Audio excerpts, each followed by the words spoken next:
Hi friends, నేను TVR సత్యాన్ని మాట్లాడుతున్నాను. నేను చెప్తున్న శ్రీ రామకృష్ణ పరమహంస జీవిత చరిత్రలో చెప్పడంలో కానీ రాయడంలో కానీ ఏమన్నా తప్పులుంటే దయచేసి నన్ను క్షమించండి. శ్రీ రామకృష్ణ పరమహంస జీవిత చరిత్రలో పార్ట్ 20లో సాధనానుభవ విశేషాలు సాధన అనంతంలో పార్ట్ 2 చెప్తున్నాను.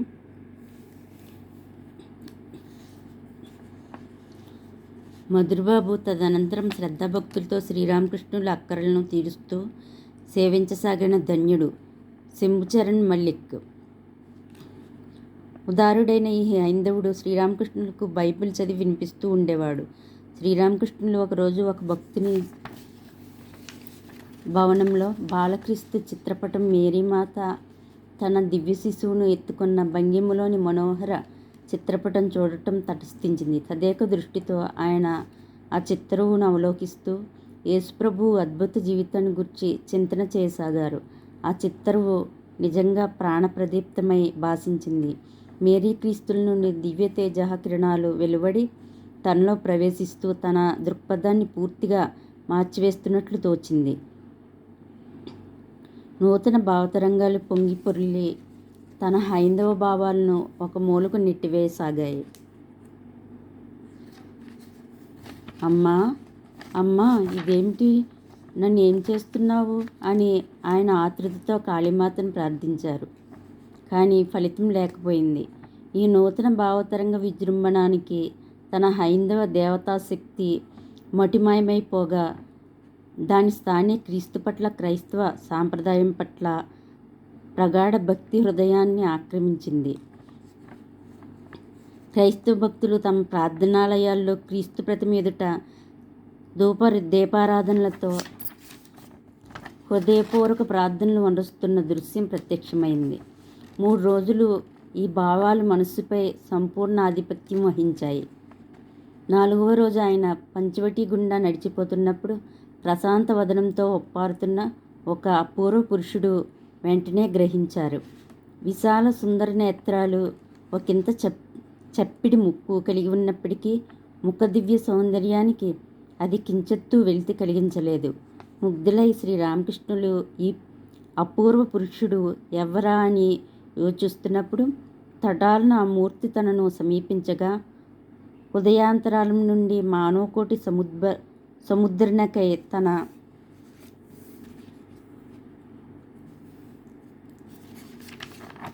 తన హృదయ రక్తాన్ని దారిపోసి దారుణ వ్యధలను అనుభవించిన క్రీస్తు మహాశయుడే ఆయన. ప్రేమమూర్తి, పరమయోగి అయిన యేసుక్రీస్తు ప్రభువే ఆయన అనే విస్పష్ట భావం మెదిలింది. యేసుక్రీస్తు అప్పుడు శ్రీరామకృష్ణులను ఆలింగనం చేసుకుని ఆయనలో లీనమైపోయాడు. శ్రీరామకృష్ణులు బాహ్య స్మృతి కోల్పోయి సమాధి స్థితిని తన్మూలంగా సుగుణ బ్రహ్మ సాక్షాత్కారాన్ని పొందారు. కొంతసేపటికి బాహ్య స్మృతి కలిగింది. ఈ విధంగా యేసుక్రీస్తు భగవదవతారమని శ్రీరామకృష్ణులు నిశ్చయించుకున్నారు. క్రీస్తు ముఖ వైఖరిని గురించి విద్యమానమై ఉన్న త్రివిధ వర్ణాల్లో ఒకటి ఆయన ముక్కు చప్పిడిదని తెలుపుతూ ఉన్నట్లు కాలాంతరంలో శ్రీరామకృష్ణుల శిష్యులు గురువు నిర్ణయానంతరం తెలుసుకున్నారు.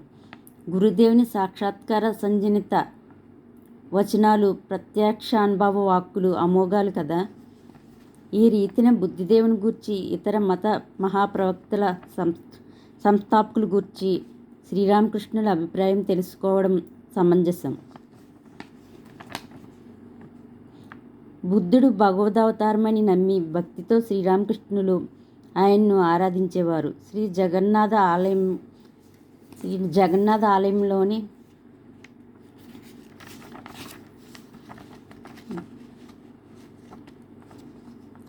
విగ్రహత్రయాన ప్రధానంగా బుద్ధదేవుడు ఇప్పటికీ అర్చింపబడుతున్నాడని విశ్వసించి గంగాజలం మాదిరే జగన్నాథ ప్రసాదము పరమ పవిత్రంగా పరిగణించేవారు. జగన్నాథ ఆలయంలోని సర్వమత సహనాన్ని గురించి విని సందర్శింప కుతూహలం చూపారు గాని శ్రీ చైతన్యుడు ఎక్కడ తన అవతారం చాలించాడో ఆ దివ్యక్షేత్రంలోని భావ సంసర్గ ప్రభావంచే తన శరీరం అక్కడ అంతరిస్తుందేమోనని తాను ఇంకా తాను ఇంకా లోకోద్ధరణార్థం జీవింపవలసి ఉన్నదని ఎరిగి ఆయన వెళ్ళమానుకున్నారు. బుద్ధుడు అవతారమూర్తి అనడంలో కించెత్తు కూడా సందేహం లేదు. వైదిక జ్ఞానకాండకు ఆయన సిద్ధాంతాలకు భేదం లేదు అని శ్రీరామకృష్ణులు వక్కాణించారు. జైనమత స్థాపకులైన తీర్థంకరులను గూర్చి, సిక్కుమత గురువులను గూర్చి ఆయా మత ప్రతినిధుల ద్వారా శ్రీరామకృష్ణులు ఎంతో విని వారి పట్ల విశేష గౌరవం కనబరిచారు. సిక్కుమత గురువులందరూ జనక మహారాజు అవతారాలని, సిక్కుమత స్థాపనానంతరం ఆయన శాశ్వత పరబ్రహ్మైక్యం పొందారని విశ్వసించవచ్చునని తెలిపారు. స్వయంగా తాము భగవదవతారం అనే మనోనిశ్చయం శ్రీరామకృష్ణులకు ఏర్పడింది.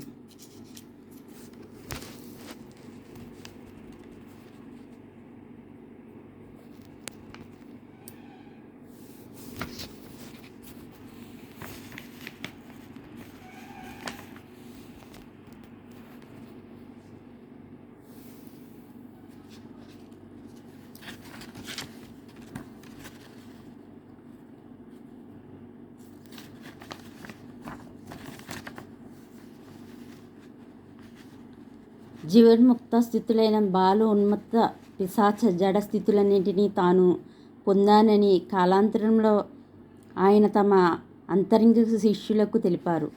శిష్యుని లేదా భక్తుని అర్హత మేరకు శ్రీరామకృష్ణులు తమ యథార్థ వ్యక్తిత్వాన్ని సూచించేవారు. ఏది ఏమైనా తాను ఆద్యంతం అసాధారణ వ్యక్తిని అని, తన అపూర్వ సాధనానుభూతులు నూతనమైన ఒక ఆధ్యాత్మిక వికాస యుగాన్ని ఆవిష్కరించి ముక్తి మార్గంలోని అవరోధాలను ఎలా అతిక్రమించారో మానవుడికి చూపడానికే కానీ స్వప్రయోజనార్థం కావని ఆయన అంగీకరించారు. తాను అనుష్ఠించిన వివిధ సాధనలు ఇతరుల నిమిత్తమే కానీ నిజానికి అవి తనకు అనావశ్యకాలని, తాను నిత్యముక్తుడని ఆయన గ్రహించారు. కనుక ముక్తి అనే మాట ఆయనకు అన్వయించదు. జమీందారు అధికారి ఎక్కడ కల్లోలం చెలరేగుతుందో అక్కడికి పరిగెత్తవలసి ఉంటుంది అని ఆయన తన గురించి దివ్య భావగర్భితంగా పలికేవారు. వాయువ్య మూల చూపుతూ అక్కడ మళ్ళీ తాను ఆవిర్భించవలసి ఉందని శిష్యులతో చెప్పేవారు. గిరీష్ చంద్ర ఘోష్ ప్రభుత్వ శిష్యులకు కొందరు ఈ సంఘటన కాలాంతరాన్ని సూచిస్తూ ఆయన 200 ఏళ్ల తర్వాత నేను ఇక్కడకు పోవలసి ఉంది, అప్పుడు అనేకులు ముక్తి పొందుతారు, అప్పటికి అంతా ముక్తులు కానివారు దీర్ఘకాలం వేచి ఉండవలసి వస్తుంది అని తెలిపారని చెప్పి ఉన్నారు. స్వకీయ వివిధ మహత్తర విషయాలు అనేకం ఉన్నాయి. దీనిలో ఒకటి తన నిర్యాణ సమయం విషయం. శ్రీ శారదాదేవితో దక్షిణేశ్వరంలో ఒకరోజు ఆయన ఇలా అన్నారు: ఎవరి చేతి నుండి అయినా సరే నేను ఎప్పుడు అన్నం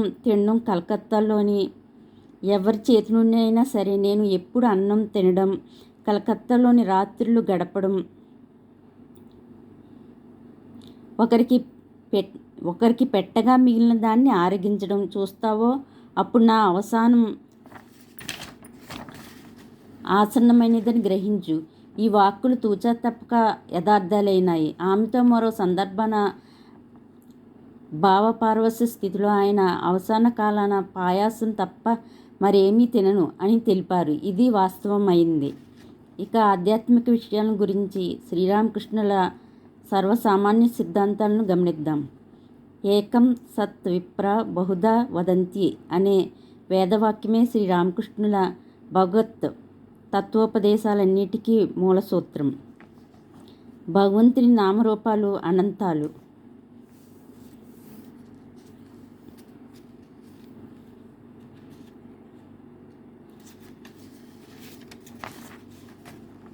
ఏ నామంతో ఏ రూపంతో నువ్వు ఆయన్ను ఆరాధించినా సరే తన్మూలంగానే నీకు ఆయన సాక్షాత్కారం లభిస్తుంది అని శ్రీరామకృష్ణులు బోధించారు. సకల మతాలు యథార్థమే అన్న విషయం నానామత సాధనానుష్ఠానాల మూలంగా శ్రీరామకృష్ణులకు కలిగిన సునిశ్చిత అభిప్రాయం. బ్రహ్మానంద సరోవరానికి అనేక రేవులున్నాయి. ప్రపంచంలోని ప్రతి మతము అలాంటి ఒక రేవు. కాళీఘట్టంలోని కాళికాలయాన్ని చేరడానికి పలు మార్గాలున్నాయి. ఇట్లే ఈశ్వర సదనాన్ని చేరడానికి అనేక మార్గాలు ఉన్నాయి. ప్రతి మతం వీటిలో కేవలం ఒకానొక మార్గమని ఆయన ఒక్కాణించేవారు.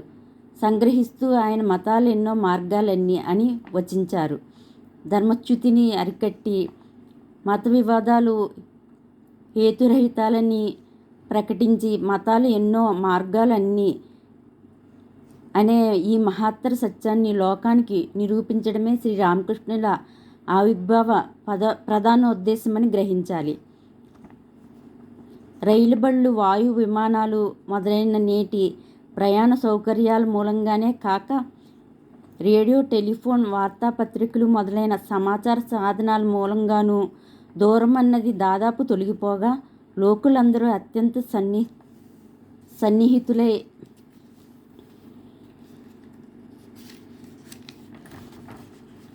మనుగడ సాగించవలసిన నేడు అన్యోన్య మతగ్రహణం అత్యావశ్యకమైన నేడు అందుకు మూల సమన్వయ సూత్రమై ఉన్న ఈ మహాధర్మతత్వాన్ని స్వానుభవపూర్వకంగా లోకానికి చాటిన సర్వమత సమన్వయాచార్య వరేణ్యులు శ్రీరామకృష్ణులు. సకల మతాలు పరమార్థప్రాప్తి మార్గాలే అయినప్పుడు సర్వమతానుష్ఠాన ఆవశ్యకత ఏర్పడుచున్నది కదా. స్వధర్మానుష్ఠాన ఆవశ్యకతను గురించి తోడ్తడనే పరమత ధర్మాల పట్ల చూడవలసిన సద్భావాన్ని గురించి శ్రీరామకృష్ణులు పదే పదే వక్కాణించి ఉన్నారు. మొదలు తన మతము వదలక తుది నెవ్వరి మతమునైనా దూషింపకయున్ పదపడి కోరికలు గోరక ముదమున నటించువాడే ముఖ్యుడు వేమ అని వేమనయోగి వక్కాణించాడు కదా. ఇతర మత ధర్మాలను ఎన్నడూ ద్వేషించక వాటి పట్ల సదా సద్భావం కలిగి ఉండాలి. కారుణ్యంలో క్రైస్తవునిలా, భావ్యచారాల్లో పట్టుదల చూపే పక్షంలో మహమ్మదీయునిలా, సకల భూత హితం వన్నొచ్చేటప్పుడు హైందవునిలా మలగడం ఉత్తమం అని శ్రీరామకృష్ణులు బోధించేవారు. ద్వైత్యం, విశిష్టాద్వైతం, అద్వైతం అనేవి మానవుడి ఆధ్యాత్మిక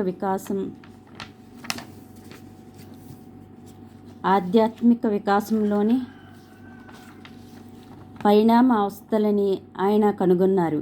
వివిధ మానసిక దృక్పథాలకు అనుగుణమైన ఇవి భగవత్ప్రాప్తి మార్గంలో క్రమసాధనాలే కానీ ఎంతమాత్రం పరస్పర విరుద్ధాలు కావని ఆయన ప్రకటించారు. శ్రీరామకృష్ణుల ఈ సిద్ధాంతాల వల్లనే వేదాలు అర్థవంతాలవుతాయనే శాస్త్రాలకు సమన్వయం ఏర్పడుతుందని శ్రీరామకృష్ణ హృదయ తత్వవేత్తల్లో మేటి అయిన వివేకానంద స్వామి చాటి ఉన్నారు. మతవాజ్మయం సుబోధకమవడానికి శ్రీరామకృష్ణుల ఈ మహానుభూతి లోకానికి ఎంతగా తోడ్పడుతుందో ఒకంత పరిశీలిస్తే తేటతెల్లమవుతుంది. కర్మ వికాస సాధనభూతమైన ఈ త్రిమత సిద్ధాంతాలను గూర్చి పండితుల మధ్య ఎలాంటి భేదాభిప్రాయపు తుఫాన్లు చెలరేగినవో మత చరిత్రను చదివిన వారందరికీ సువిదితమే. ఈ త్రిమత సిద్ధాంతాల అంతర్గత సామరస్యాన్ని గ్రహించలేక ప్రతి సాంప్రదాయము వీటిలో ఓ ఫలానా దృక్పథాన్నో అవలంబించి తక్కిన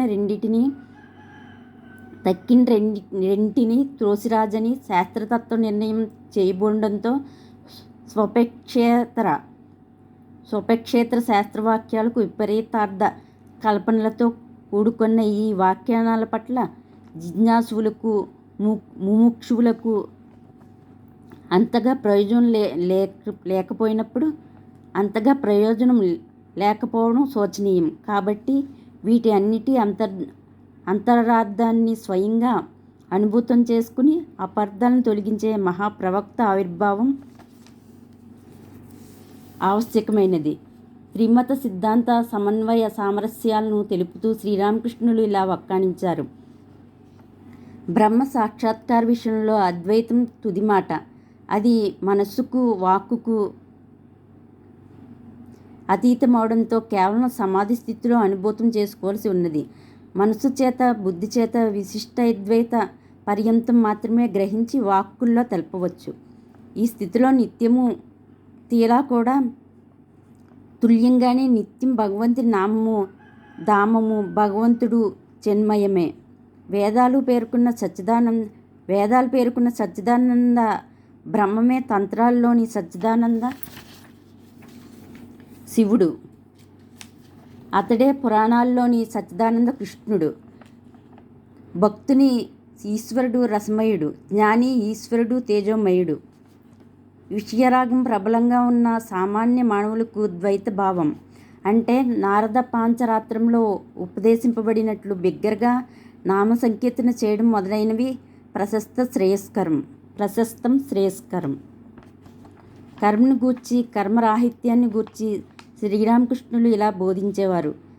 తత్వసుగుణాధిక్యత ఉన్న వ్యక్తి నుండి కర్మలు తమంత తామే తొలగిపోతాయి. ప్రయత్నించినా అతడు కర్మలు చేయలేడు. భగవంతుడే అతన్ని కర్మలను చేయనివ్వడని చెప్పవచ్చు. గర్భవతి అయిన కోడలికి ప్రసవకాలం సమీపించే కొద్దీ గృహకృత్య భారం తగ్గిస్తారు.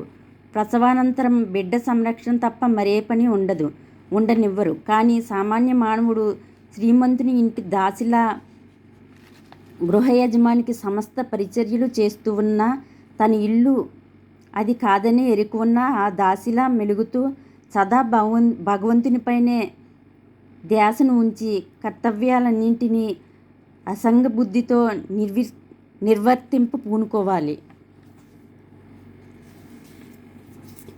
ఇదే కర్మయోగం. సాధ్యమైనంత వరకు భగవన్నామం స్మరిస్తూ వెనువెంటనే పైన తెలిపిన రీతిలో నిత్యకృత్యాలు నివర్తిస్తుండాలి. ఇదే తరుణోపాయం. శ్రీరామకృష్ణులు తమ జీవితంలో వెలుగొందిన ఉదార ధర్మతత్వాలను పరమ ప్రమాణంగా గ్రహించిన వారితో కూడిన ఒక నూతన సాంప్రదాయాన్ని తన మూలంగా జగజ్జనని స్థాపించనున్నదని గ్రహించారు. ఇక పునర్జన్మ లేకుండా ప్రస్తుత జన్మే కడసారి జన్మమైన వారందరూ ఇక్కడికి వస్తారు. అంతేగాక ఒక్కసారి అయినా భగవంతుని మనస్ఫూర్తిగా ప్రార్థించిన వారందరూ ఇక్కడికి వచ్చి తీరాలి అని శ్రీరామకృష్ణుడు దివ్య దృష్టితో గాంచి కాలాంతరంలో శిష్యులకు చెప్పారు. ఇక్కడికి అంటే తన వద్దకని కానీ వేటికి తాను మూర్తిభావమో ఆ ఉదార మతతత్వాలను సమాశ్రయానికి అని కానీ గ్రహించాలి. ఓకే ఫ్రెండ్స్, ఈ రోజుతో శ్రీరామకృష్ణ పరమహంస జీవిత చరిత్రలో పార్ట్ 20 అయింది. తర్వాత పార్ట్ 21 చెప్తాను. ఓకే ఫ్రెండ్స్, నేను చెప్తున్న ఈ రామకృష్ణ పరమహంస జీవిత చరిత్ర మీకు నచ్చినట్లయితే లైక్ చేయండి, షేర్ చేయండి, సబ్స్క్రైబ్ చేయండి. లైక్ చేయండి, షేర్ చేయండి, సబ్స్క్రైబ్ చేయండి. ఓకే ఫ్రెండ్స్, మరోసారి చెప్తున్నాను. నేను ఏమన్నా చెప్పడంలో కానీ రామకృష్ణ పరమహంస జీవిత చరిత్ర చెప్పడంలో కానీ రాయడంలో కానీ ఏమన్నా తప్పులుంటే దయచేసి నన్ను క్షమించండి. Okay friends, thank you, bye.